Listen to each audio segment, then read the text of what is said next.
Yeah, I got involved in this project, first of all through Fox Searchlight, because we just finished filming The Favourite. And they sent me this script and asked me to meet with Dome, and I sat and met with Dome, and was just really, I mean, I loved the script, but then seeing his take and understanding of the story and feeling his energy, and I was like, wow, this is the right person to bring this story to life. And it was just something that I thought could be a really wonderful take on and learning, you know, the story behind this great artist who's given us kind of this wonderful mythology.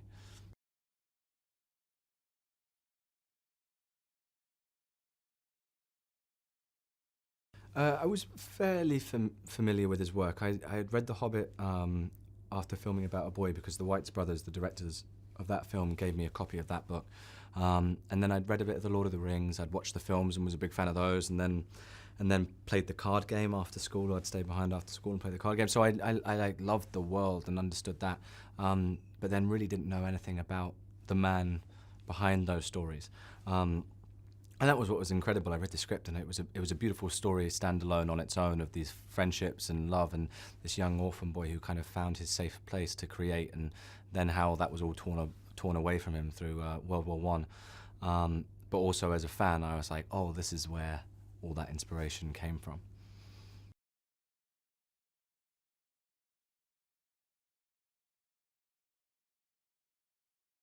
First of all, I was just in awe of everything that he experienced and what a fascinating life he had. Because that was something that I was like, oh wow, even if he hadn't created these things that have become such a part of the zeitgeist, it was one of those things where I was like, this is just a beautiful story, and the life he lived was remarkable. So then it was that, and then also his love of language was something that I didn't realize that's what stemmed all these worlds. You know, him wanting to create languages, and his mother kind of distilling that passion in him, but then learning and developing and realizing that you can't just create a language without people to speak it, and then a history for that language. So then suddenly, from that, he creates, you know, Middle Earth.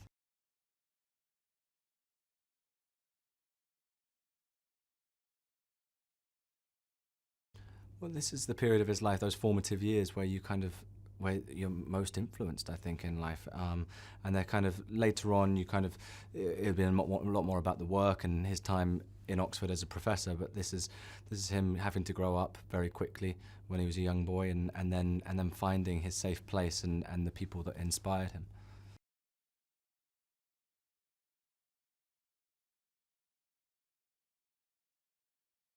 Edith, played by Lily Collins in the movie, is the love of his life. They inspired the Beren and Luthien tale, and you know, they meet in very similar circumstances. They're both orphans, kind of in care together, and instantly fall in love, and have this connection and understanding. And there's a real spark and fun and cheekiness to their relationship. But then, because of the circumstances, they can't always be together, but then do reunite, and it's just the kind of heartbeat of the film.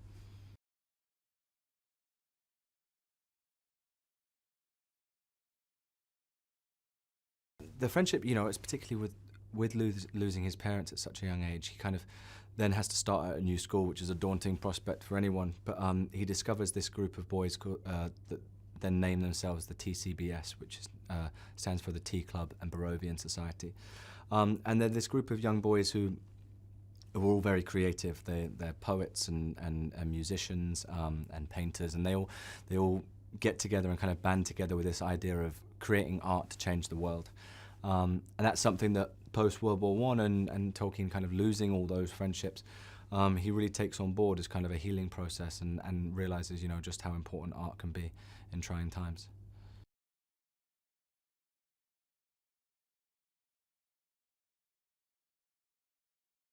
Lily's wonderful to work with. She's fun and inspiring, and she sits there and she's very detailed with her ideas. Her attention to detail is remarkable, and what she picks up on in terms of, you know, finding and creating the character of Edith and making her really multidimensional, and the force and driving power and the spark between them and her and Tolkien.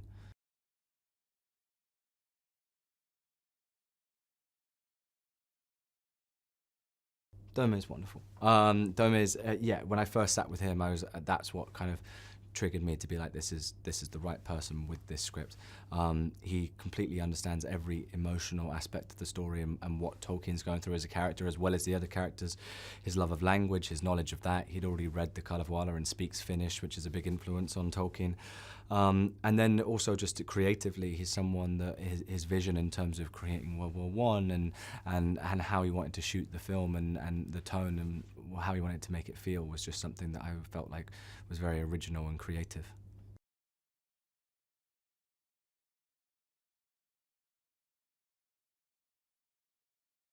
It's very exciting. Just as a fan, it's something that I feel that other people will really enjoy, because it's something that I was intrigued by and learned so much. And I think there's lovely little Easter eggs in there for fans, and then there's also these through stories for people that aren't so familiar with his work, just in terms of a standalone story. So yeah, it's something that I would like to watch.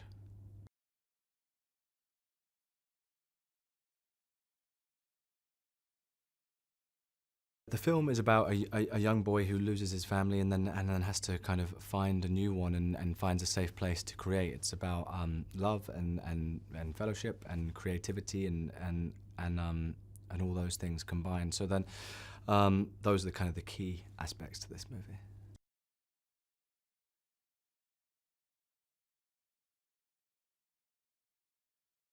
I think people will just enjoy watching kind of these relationships develop, have a little insight into a genius and his process, and then also I think that hopefully come away feeling like inspired to maybe go and create their own ideas and see just how art can change the world.